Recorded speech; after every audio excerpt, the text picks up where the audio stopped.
আসসালামু আলাইকুম, কেমন আছেন সবাই? আশা করি ভালো আছেন। আমিও ভালো আছি। আপনাদের মাঝে আজকে একটা নতুন ব্লগ নিয়ে আসলাম। এই যে আমি মুরগির তরকারি বসায় দিছি। আজকে ব্রয়লার মুরগি রান্না করব আলু টমেটো দিয়ে। তো এখানে সব কিছু দিয়ে আমি মাখাইয়া মশলা দিয়ে সব মুরগিটা বসায় দিছি। আর আজকে ইফতারি বানাবো। তো এখন এই যে আমার মুরগিটা কষানো শেষ, এখন আলু দিয়ে দিব। তো আলু দিলে তরকারিটা একটু ভালো লাগে। আর ব্রয়লার মুরগিতে আলু আবার আমার কাছে ভালো লাগে না, কিন্তু ঘরে অন্য মানুষের আবার আলু ভালো লাগে, এই জন্য আলু দিই। তো এই মুরগি এখন আমার আলু দিছি, কষানি শেষ হইলে তারপরে ঝোল দিব। আর ইফতারি বানাবো চপ, পেঁয়াজু আর পাতাকপির পাকোড়া বানাবো। আর বেগুনি বানাই না, বেগুন খাইলে শরীর অনেক চুলকায়, এই জন্য বেগুনি বানাই না। কিন্তু বেগুন আমার খুবই প্রিয় জিনিস, বেগুনি ভাল লাগে খাইতে, কিন্তু শরীর চুলকানোর ভয়ে খাই না। প্রতিদিন এমনিতেও ওষুধ খাওয়া লাগে, অ্যালার্জি, শরীর চুলকায়। এই যে আমার টমেটো দিয়ে দিলাম, তরকারিটা কষানো হয়ে গেছে। বেশি একটা ঝোল দেব না, মাখা মাখা রাখবো তরকারিটা আমি।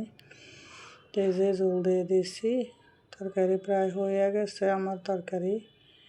তো এই যে বেশি ঝোল দেব না তরকারির মধ্যে।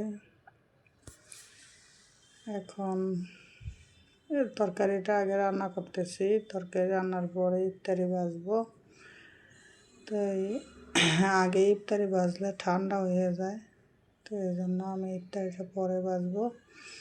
এই যে ধনে পাতা দিয়ে দিতেছি তরকারিতে। এখন আপনারা কে কে তরকারিতে মুরগির ধনে পাতা খান, কমেন্ট করে জানাইবেন কে কীভাবে রান্নেন। আমি এইভাবে রান্না করি, তাই আপনাদের মাঝে শেয়ার করি।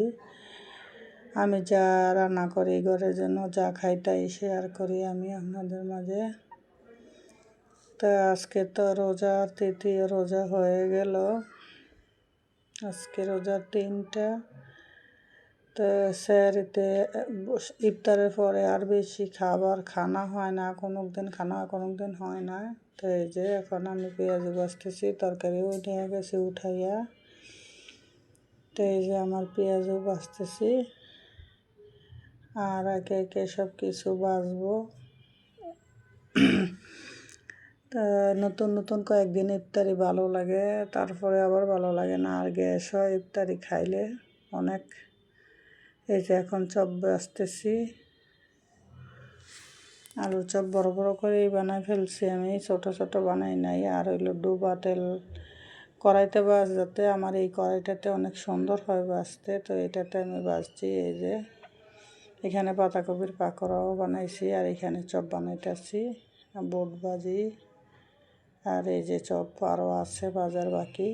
তো এই যে এখানে মা খাইতেছে, ছেলের বাপে ইফতারি মা খাইতেছে। এই যে তো এখন মা খাইয়ে রাখতেছে। আর এই যে শরবত আছে, সব ইফতারি এখানে রাখা আছে।